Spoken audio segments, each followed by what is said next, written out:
kelompok 3 akan mempresentasikan mengenai otoritas jasa keuangan. Untuk yang pertama, OJK adalah lembaga resmi pemerintahan Republik Indonesia. Apa sih kaitannya OJK dengan Bank Indonesia? Menurut pasal 39 UU nomor 21 tahun 2011, OJK dapat berkoordinasi dengan Bank Indonesia dalam pengaturan dan pengawasan perbankan. Misalnya dalam hal kewajiban menyediakan modal minimum bank ataupun kebijakan pemerintah dana dari luar negeri, penerimaan dana valuta asing maupun pinjaman komersial luar negeri. Berikut ini berbagai bentuk nyata sinergi antara Bank Indonesia dan OJK. Yang pertama ada OJK berkoordinasi dengan Bank Indonesia dalam membuat peraturan pengawasan di bidang perbankan. Kombinasi kompetensi dari personel masing-masing lembaga tersebut akan mampu menciptakan suatu tatanan aturan perbankan yang lebih sempurna. Penyamaan persepsi antara Bank Indonesia dan OJK dalam menentukan kebijakan atau pengaturan perbankan akan menghasilkan tatanan sistem perbankan yang tangguh dalam menghadapi segala kondisi. Kemudian, tidak hanya dalam aturan pembuatannya, Bank Indonesia dan OJK juga harus terintegrasi dalam pertukaran informasi perbankan.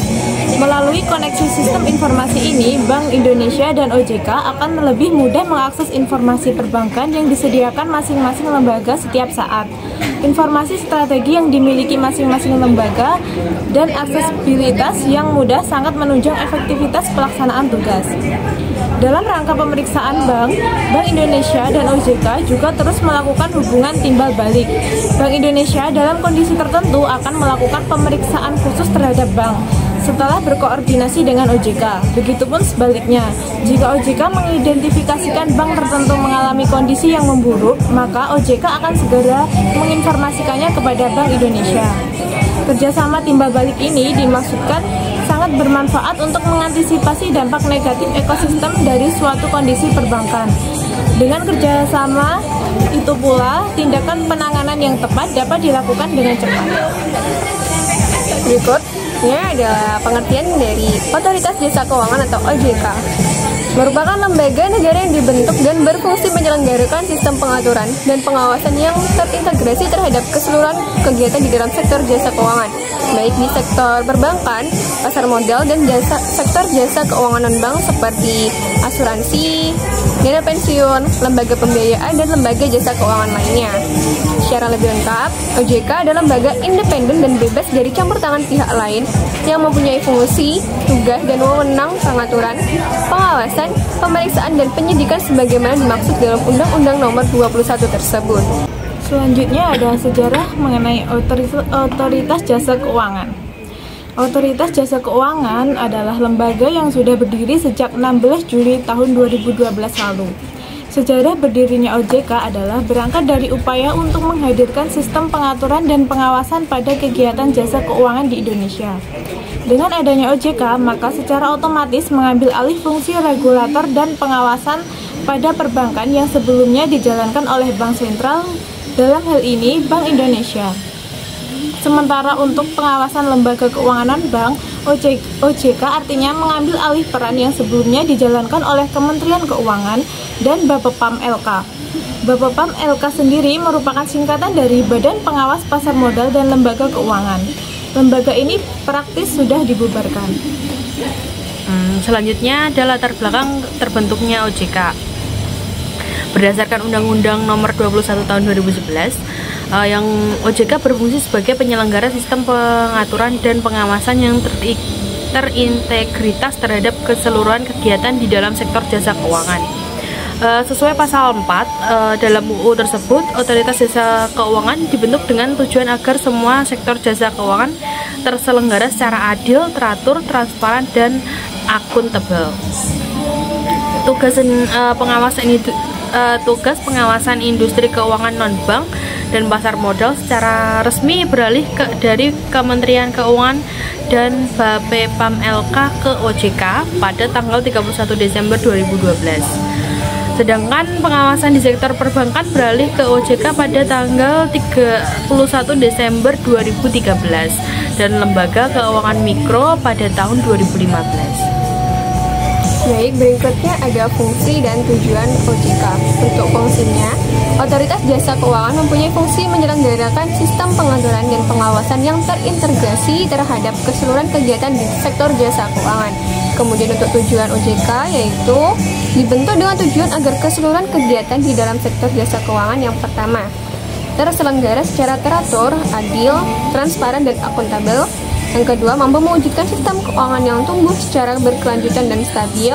Dan yang ketiga adalah mampu melindungi kepentingan konsumen dan masyarakat. Selanjutnya adalah tugas OJK. Otoritas Jasa Keuangan atau OJK mempunyai tugas melakukan pengaturan dan pengawasan terhadap kegiatan jasa keuangan di sektor perbankan, sektor pasar modal, dan sektor IKNB.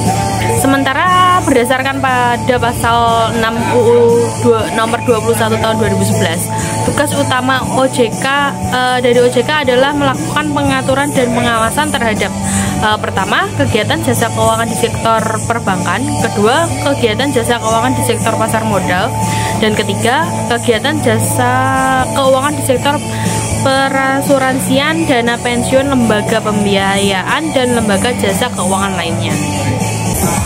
Berikutnya, wewenang Otoritas Jasa Keuangan.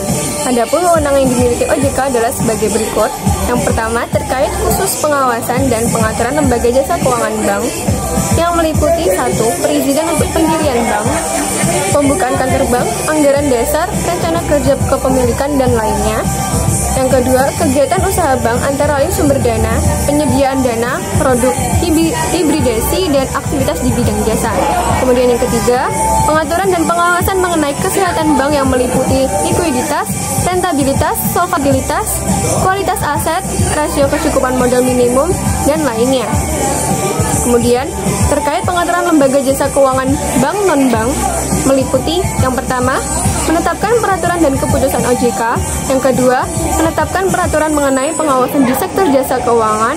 Yang ketiga, menetapkan kebijakan mengenai pelaksanaan tugas OJK, dan lain-lain. Kemudian terkait pengawasan lembaga jasa keuangan bank dan non-bank meliputi yang pertama, menetapkan kebijakan operasional pengawasan terhadap kegiatan jasa keuangan. Yang kedua, mengawasi pelaksanaan tugas pengawasan yang dilaksanakan oleh kepala eksekutif. Yang ketiga, melakukan pengawasan, pemeriksaan, penyidikan, perlindungan konsumen, dan tindakan lain terhadap lembaga jasa keuangan, pelaku dan atau penunjang kegiatan jasa keuangan sebagaimana dimaksud dalam peraturan perundang-undangan di sektor jasa keuangan.